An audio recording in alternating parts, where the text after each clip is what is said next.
Does God think about me? That's a question that everybody can ask themselves. The God of the universe, does he have you in his thoughts?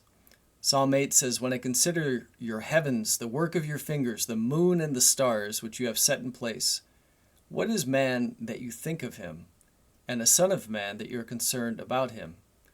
So again, in the scope of the universe, are you as an individual something that consumes thought in the mind of God? Also this from Psalm 144, "Lord, what is man that you look after him, or a son of man that you think of him? Man is like the breath. His days are like a passing shadow."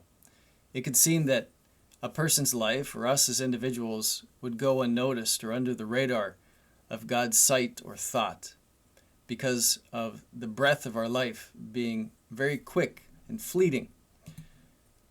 But Job 7 says this, "What is man that you exalt him and that you are concerned about him? That you examine him every morning and put him to the test every moment." I think all of us have experienced this, that the Lord does examine and test us, not because he needs to learn more about us, but we need to learn more about ourselves. And that we ultimately need to know that we need him in our lives and that he allows these tests because he's thinking of us.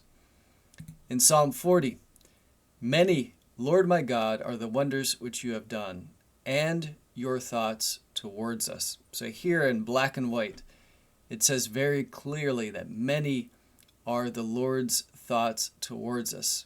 There is no one to compare with you. If I would declare and speak of them, they would be too numerous to count.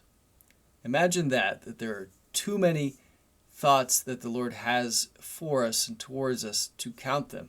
An amazing truth. In Psalm 139, "Your eyes have seen my formless substance, and in your book were written all the days that were ordained for me, when as yet there was not one of them."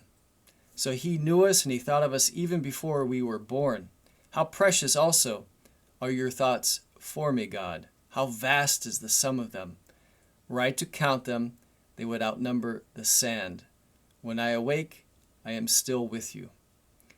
So this is an amazing truth that we can know and hold on to, that there is a vast sum of thoughts that God has for us, and that he desires for us to draw near to him because he has a great desire for us to know him because he already knows us and thinks of us often. Take care.